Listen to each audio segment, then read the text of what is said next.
रहमानिर्रहीम वल्मफ़रूज़ फ़ी मस्हिर रास मिक़दारुन नासियत, और सर के मसह में फ़र्ज़ नासिया पेशानी की मिक़दार है। वह हुआ रुबउर रास, और वो सर की चौथाई है।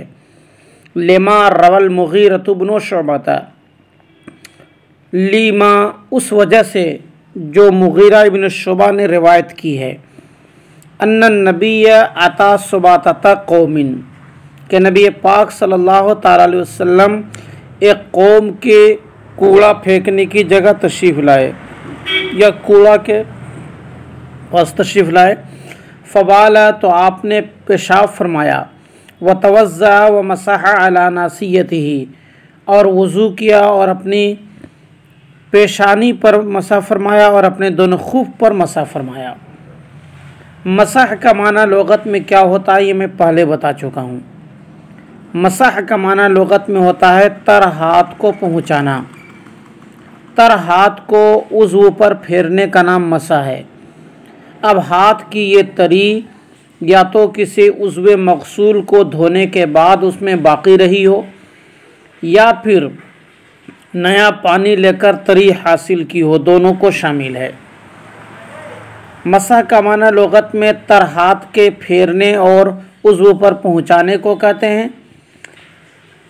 और मसह रास, सर के ऊपर मसह करने को।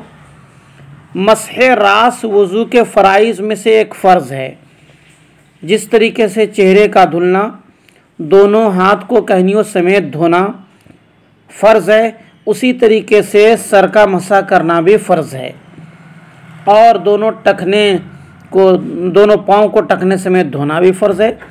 वज़ू में 4 फ़राइज़ हैं, जिसमें से तीसरा फ़र्ज़ है सर का मसह करना। सर के मसह के बारे में जो कुरान की आयत आई है वो वही आयत वज़ू है जिसके आखिर में अल्लाह ताला इरशाद फरमाता है वमसहू बिरूसिकुम, अपने सर का मसह करो। तो इससे वज़ू में सर के मसह करने की फ़र्ज़ियत साबित होती है। अब इस सिलसिले में तो इत्तेफाक है कि सर का मसह करना फ़र्ज़ है, चाहे वो हमारे इमाम आज़म हों, इमाम शाफ़िई हों, इमाम मालिक हो, इमाम अहमद बिन हम्बल हों, या कोई और हों। सभी लोग इस बात पर मुत्तफ़िक़ हैं कि सर का मसह करना फ़र्ज़ है। लेकिन वो मिक़दार कितनी सी है? क्या पूरे सर का मसह करना फ़र्ज़ है? अक्सर सर का मसह करना फ़र्ज़ है? थोड़ा सा मसह कर लेना काफ़ी है? इस सिलसिले में इख्तलाफ है। इस सिलसिले में 5 अक़वाल हैं। आप अपने हाशिया में नीचे देख सकते हैं कि वह हुआ हुज्जतुन अला शाफ़िई वाली जहाँ पर इबारत है, वहाँ पर कहते हैं मसअलतो मसीर रासे फिल मिक़दार मखमसतुन। मिक़दार के सिलसिले में मसह रास का मसला 5 अक़वाल पर मुश्तमिल है। 2 अक़वाल तो हमारे अहनाफ की जानिब से हैं। एक कौल इमाम शाफ़िई का है 3, एक कौल इमाम मालिक का है 4, एक कौल हसन बसरी का है 5। हम अहनाफ के जो 2 अक़वाल हैं उनमें से पहला कौल तो वही है कि चौथाई सर का मसह करना फ़र्ज़ है। दूसरा कौल जो बाज़ रिवायत में नादिरुर रिवाया में है, ज़ाहिरुर रिवाया में नहीं, वो ये है कि हाथ की उंगली से 3 उंगली की मिक़दार मसह कर लेना भी काफ़ी है। ये 2 अक़वाल हमारे असहाब यानी उलमाए अहनाफ के हैं। एक कौल इमाम शाफ़िई का है, जिनका कहना यह है कि मुतलकन सर पर मसह करना फ़र्ज़ है, खा 3 बाल पर कर ले या 1 बाल पर भी कर ले तो मसह की फ़र्ज़ियत अदा हो जाएगी। और इमाम मालिक रहमतुल्लाह ताला अलैह कहते हैं कि पूरे सर का मसह करना फ़र्ज़ है। इमाम शाफ़िई और ये नहीं, इमाम अबुल हसन अशरी कौन है, हसन बसरी का कहना यह है कि सर के अक्सर हिस्से में मसह करना फ़र्ज़ है। तो 5 अक़वाल आए कि नहीं? 2 अक़वाल अहनाफ के, कौल अव्वल ये कि चौथाई सर पर मसह करना फ़र्ज़ है। कौल सानी ये कि 3 उंगली की मिक़दार भी मसह कर ली, हाथ की जो उंगली होती है 3 उंगली की मिक़दार भी मसह कर लिया, फ़र्ज़ियत अदा हो गई। ये 2 अक़वाल अहनाफ के। तीसरा कौल इमाम शाफी का कि मुतलकन सर पर मसा करना फ़र्ज़ है, एक बाल पर कर ले या 3 बाल पर कर ले फ़र्जियत अदा हो जाएगी। एक कौल इमाम मालिक का है, पूरे सर पर मसा करना फ़र्ज़ है। एक कौल हसन बसरी का है कि सर के अक्सर हिस्से में मसा करना फ़र्ज़ है। अगर आप थोड़ी सी तवज्जो दो तो आप यहाँ पर देख सकते हो कि आपके हाशिया में दलील भी बयान की गई है। हज़रत इमाम मालिक कहते हैं कि अल्लाह तबारक व तआला ने फरमाया वमसहू बेरूसिकुम, अपने सर का मसा करो।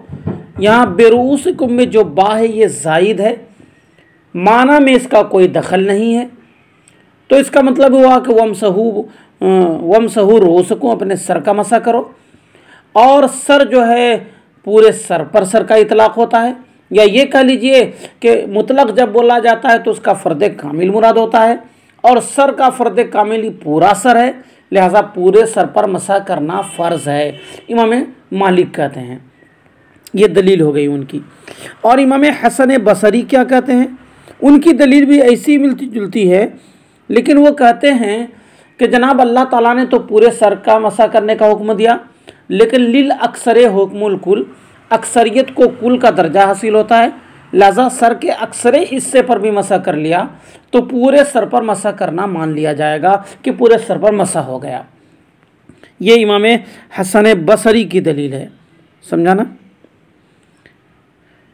और इमाम शाफी कहते हैं कि अल्लाह तबारक व तआला ने फरमाया है कि सर का मसा करो, मुतलक फरमाया, और अल मुतलक़ु यजरी अला इतलाक़िही, मुतलक अपने इतलाक़ पर जारी होता है, और मुतलक मसा का इतलाक़ जो है 1 बाल या 3 बाल पर भी हो जाता है, लिहाजा सर के 1 या 3 बाल पर मसा कर लिया तो फ़र्जियत अदा हो गई। ये सब दलाइल हैं इन हज़रात की। इमाम मालिक पूरे सर की मसा की फ़र्जियत के कायल, दलील ये कि अल्लाह ताला ने सर को मुतलक फरमाया है, मुतलक का जब बोला जाता है तो उसका फ़र्द कामिल मुराद होता है, लिहाजा पूरे सर का मसा करना फ़र्ज़। इमाम शाफी कहते हैं कि अल्लाह ताला ने मुतलक फरमाया है सर का मसा करो, और मुतलक अपने इतलाक़ पर जारी होता है, और इतलाक़ का तकाजा ये है कि 1 या 3 बाल पर भी मसा कर लिया तो फ़र्जियत अदा हो गई। इमाम हसन बसरी कहते हैं जी हाँ, अल्लाह ताला ने तो मुतलक ही फरमाया है कि अपने सर का मसा करो, और इससे पूरे सर के मसा की फ़र्जियत साबित होती है, मगर किसी भी चीज़ के अक्सर को कुल का दर्जा दिया जाता है, लिहाजा लिल अक्सर हुक्मुल कुल के तहत हमने ये कहा कि अक्सर सर का मसा कर लिया तो पूरे सर का मसा हो जाएगा। ये तो 3 अक़वाल हुए हैं उन हज़रात के। हमारे नज़दीक सर की चौथाई का यानी 4 भाग में से 1 भाग का मसा करना फ़र्ज़ है। अब वो 4 भाग में से 1 भाग किधर का होगा, ये कोई ज़रूरी नहीं है कि सामने ही का हो, पीछे ही का हो, साइड ही का हो, दाहिने जानिब ही का हो, बाएं जानिब का भी हो, किसी भी समत का 1/4 हिस्सा मसा कर लेना फ़र्जियत की अदायगी के लिए काफ़ी होगा। सामने की तरफ सर की चौथाई का मसा कर ले तो फ़र्जियत अदा हो जाएगी, दाहिने जानिब कर ले तो फ़र्जियत अदा हो जाएगी, बाएं जानिब कर ले तो उससे फ़र्जियत अदा हो जाएगी, पीछे की जानिब अगर कोई कर ले तो भी फ़र्जियत अदा हो जाएगी। लेकिन रसूल कायनात ने आगे जानिब किया है, लिहाजा चौथाई सर का मसा करना फ़र्ज़ है, लेकिन वो चौथाई आगे की जानिब का होना चाहिए, ये सुन्नत है, और इसकी हमारे पास दलील है। और हमारे उलमाए हनाफ में से बास कहते हैं कि चूँकि मसा किया जाता है हाथ के ज़रिए से, और हाथ में 5 उंगलियां हैं, उसमें से 3 उंगलियां 5 उंगलियों की अक्सर हैं, और लिल अक्सर हुक्मुल कुल, लिहाजा आलाए मसा हाथ की 3 उंगलियों के बराबर अगर मसा कर लिया तो फ़र्जियत अदा हो जाएगी। समझा ना। हम उलमाए हनाफ के कौल अव्वल की दलील क्या है, जो ये कहते हैं कि चौथाई सर का मसा करना फ़र्ज़ है। हम कहते हैं कि देखिए जनाब, ये आयत मुतलक नहीं है, मसह रास की फ़र्जियत के सिलसिले में, ये मिक़दारे मसा के सिलसिले में ये आयत करीमा मुतलक नहीं, जैसा कि ए इमाम शाफी और ए इमाम मालिक आप कहते हैं, बल्कि ये आयत मुजमल है। और मुजमल के बारे में हमने पढ़ा है कि उसका माना इस कदर पोशीदा होता है, इस कदर पोशीदा होता है कि बयान मुतकल्लिम का मोहताज होता है। जब तक बयान ना आ जाए तो बात वाज़ेह नहीं होती और पोशीदगी दूर नहीं होती।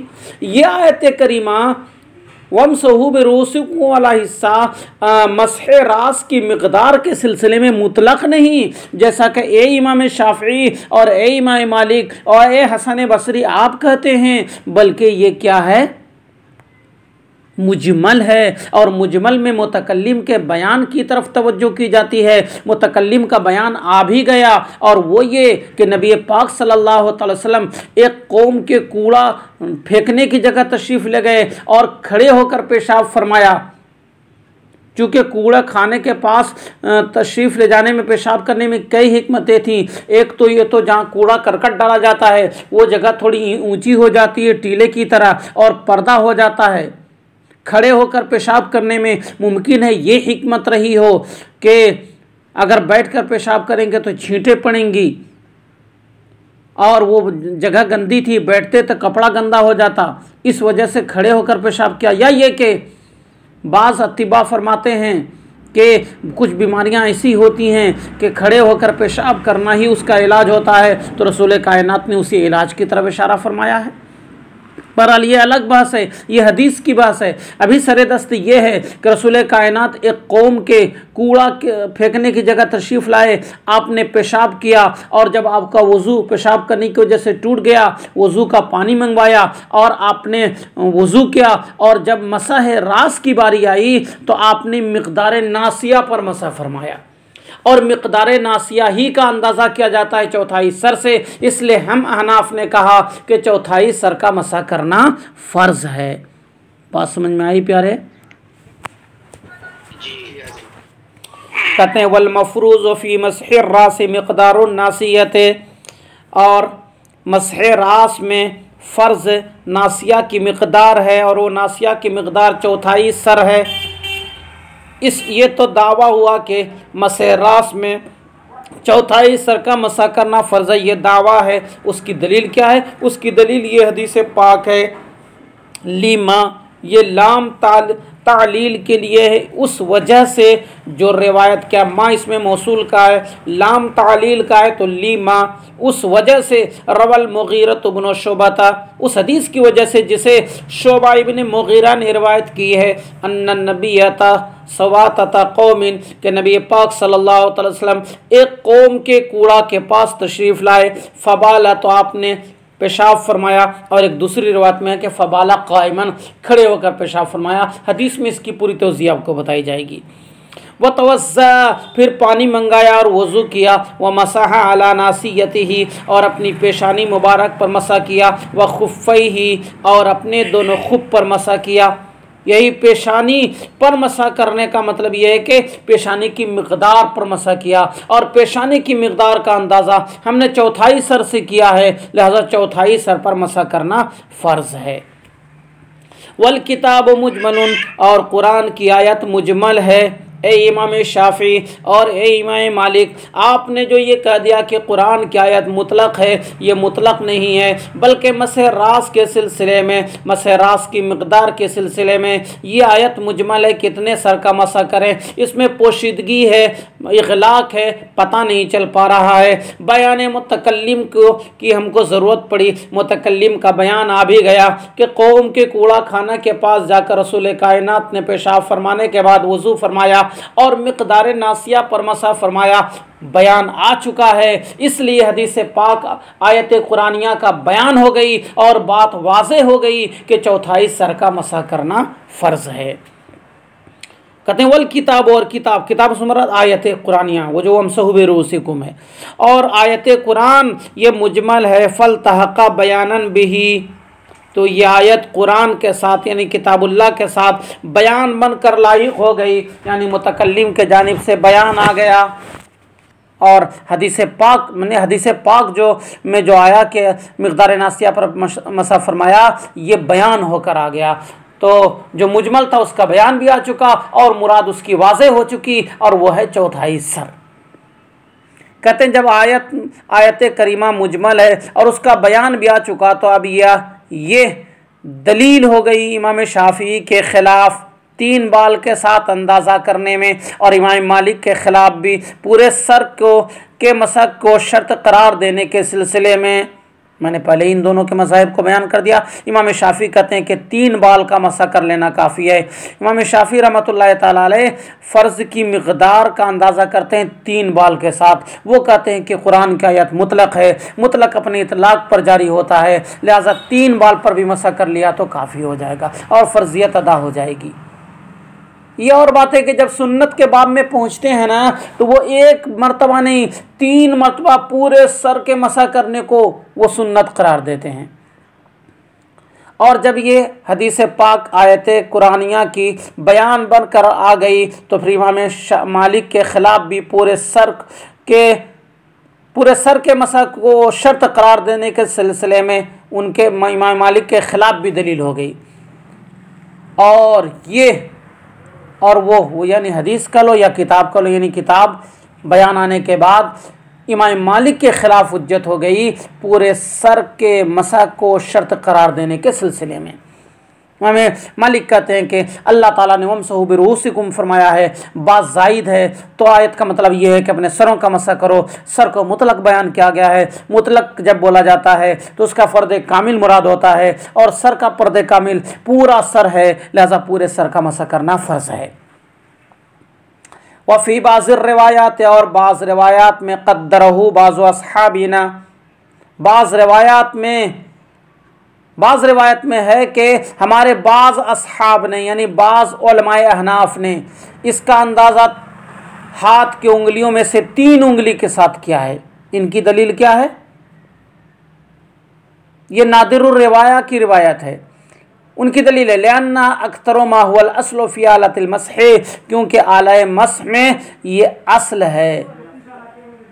जो आलाए मसा में असल है उसका अक्सर है। आलाए मसा में मसा करने का जो आला है वो हाथ है, यही असल है कि हाथ से मसा किया जाता है, चाहे तयम्मुम करें, चाहे वज़ू करते वक्त सर का मसा करें, या पट्टी बंदी हुई तो उस पर मसा करें। असल यही कि हाथ से मसा किया जाता है, और हाथ में 5 उंगलियां होती हैं जिसमें से 3 उंगलियां अक्सर हैं। लिहाजा आलाए मस के अक्सर का हमने एतबार करते हुए ये कहा कि अगर 3 उंगली की मिक़दार भी मसा कर लिया तो फ़र्ज़ियत अदा हो जाएगी। लेकिन ये नादिरुर रिवाया की रिवायत है, ज़ाहिरुर रिवाया की नहीं। ये मुफ्ता बिही कौल नहीं है। मुफ्ता बिही कौल वही है जो पहले बयान किया गया कि 1/4 सर का मसा करना फ़र्ज़ है। बात समझ में आई? चलिए, तो अभी बात तो समझ में आ गई, लेकिन आप लोग जो इतनी ताख़िर से आते हैं जिसकी वजह से क्लास शुरू करने में